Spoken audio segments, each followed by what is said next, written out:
la nouvelle exposition qu'on a lancée, c'est une exposition sur une autrice qui s'appelle Aurélie Néret. Aurélie Néret, c'est une autrice qu'on a pu découvrir avec une série récemment qui s'appelle Les Carnets de Cerises. D'accord. Il y a 5 tomes qui sont parus, plus un 6e tout récemment qui est une espèce de spin-off. Et elle travaille actuellement sur une série, enfin une trilogie qui s'appelle Lulu et Nelson. D'accord. Et Aurélie Néret, elle fait un dessin qui est absolument incroyable et vraiment très très très très très beau. Elle, pour le coup, elle fait tout à la tablette graphique. D'accord. Et son dessin est très coloré, est très inspiré par le monde de l'enfance, est très inspiré aussi par, pour le cas de Cerise, donc sa série la plus populaire, du monde des détectives, des mystères, ce genre de choses. C'est une espèce de Enola Holmes, mais pour Enola Holmes, donc la sœur de Sherlock Holmes, oui, dans les nouveaux, qui est une espèce d'Enola Holmes, mais pour enfants, quoi. D'accord. Même si Enola Holmes c'est aussi pour enfants, mais voilà. Donc ça, c'est l'autrice. Elle a un dessin qui est très coloré. Moi, ça me rappelle évidemment un peu du Miyazaki. On voit un peu de Chihiro là-dedans. Oui, bien évidemment, la scène mythique dans le train voilà. où on a Chihiro qui regarde la créature. C'est ça. Alors, je sais pas si c'est volontairement inspiré de ça, mais en tout cas, en le voyant, on sent quand même l'influence, quoi. Et je serais bien surpris qu'il n'y ait pas d'influence là-dedans. Et pareil, comme pour le Marsupilami, de nouveau, là, on a eu aussi plus de facilité à partir sur cette exposition et à la mettre en place, parce que forcément, l'autrice était plus proche, donc la distance géographique fait que c'est plus facile de travailler directement avec les auteurs et les autrices. D'accord. C'est pour ça notamment qu'on a pu reproduire une cabane dans les arbres ici. Et vous verrez juste ici derrière. Non, mais l'ambiance est vraiment très intéressante, hein, que ça soit même au niveau des tomes, par rapport à la bordure, etc. C'est vraiment une immersion que vous proposez. Ouais, complètement. Et comme pour les couvertures de Naruto ou pour les albums de Marsupilami qu'on a vu tout à l'heure, on aime bien aussi remettre en avant les différents albums pour justement donner aux personnes qui viennent des références pour que les gens sachent après vers quoi se diriger s'ils veulent lire. Là, pour le coup, on a fait en sorte que chaque panneau et chaque partie de l'expo soit consacrée à un album en particulier. D'accord. Et je disais tout à l'heure, voilà, Sherlock Cerise et Cerise Holmes, c'est des histoires de mystère, c'est des histoires de détectives qui, bon, moi perso, me rappellent plus Enola Holmes que Sherlock, mais c'est très très fort inspiré par tout ça, quoi. D'accord. Et puis le fait d'avoir des reproductions comme ça en grand, ça permet vraiment de voir toute l'étendue du talent d'Aurélie Néret, qui est une dessinatrice qui est absolument incroyable. La BD, les carnets de cerises, ce qui est intéressant, c'est que tu as à la fois une partie bande dessinée, et comme ça s'appelle les carnets de cerises, tu as des espèces de fausses pages de son carnet à elle, où elle note un peu ses impressions et le déroulé de ses enquêtes. Donc il y a à la fois la bande dessinée et en même temps un concept en plus. Ouais, exactement. Ah, c'est très intéressant. Il y avait aussi un peu ça dans la BD Lou. Je sais pas si tu connais Lou de Julien Nil. Ça a été aussi adapté en dessin animé. Je crois qu'il y a des gens qui connaissent, donc ça fait plaisir.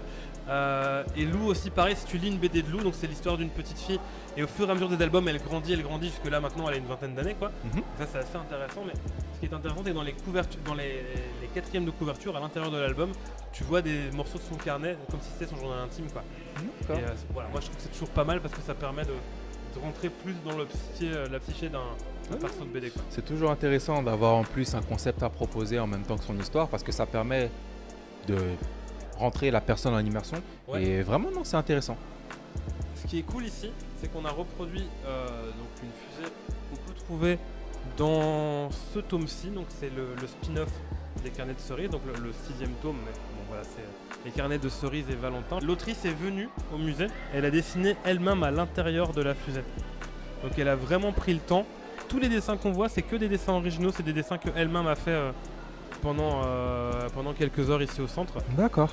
Et pour ça, on lui est ultra reconnaissant parce qu'elle a fait un travail magnifique, quoi.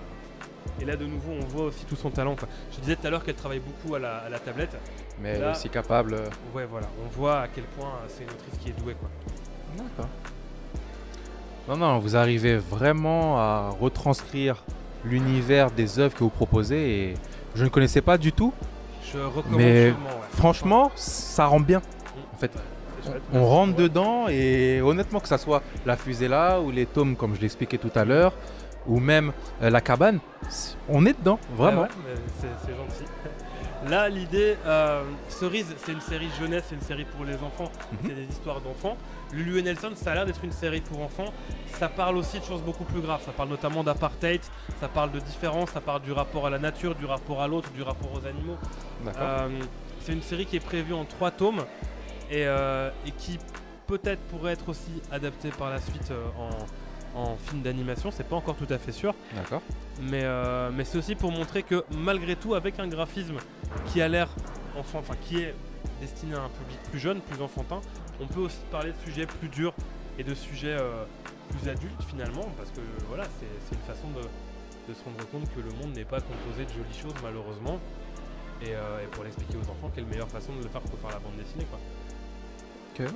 Bien évidemment, le format dessin, que ça soit via la bande dessinée ou via le dessin animé, c'est toujours quelque chose qui parle aux plus jeunes.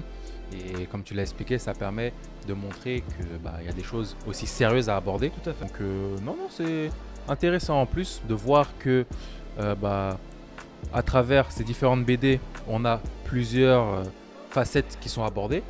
Ça montre aussi que l'auteur est capable de proposer plusieurs types de contenus. Bien sûr. Donc ça aussi c'est intéressant. Autant elle que plein d'autres finalement. On reparlait de Naruto tout à l'heure. Naruto aussi évidemment aborde des thématiques qui sont parfois plus dures, plus difficiles. Mais voilà, ce serait une erreur je pense de prendre le public plus jeune pour un public qui ne comprend pas ou pour un public... Tout à fait. Voilà. Parce que les enfants peuvent percevoir les choses et parfois voilà, ils ont peut-être juste besoin qu'on leur donne quelques indications pour comprendre dans quelle direction on veut aller, pour les aider à mieux percevoir le monde qui les entoure. Et après aussi, il ne faut pas oublier que le public grandit. Ouais, donc au fil des tomes, le public peut évoluer avec l'œuvre. Et c'est ça qui est intéressant. Tout à fait. Donc c'est logique. Bah ouais, voilà.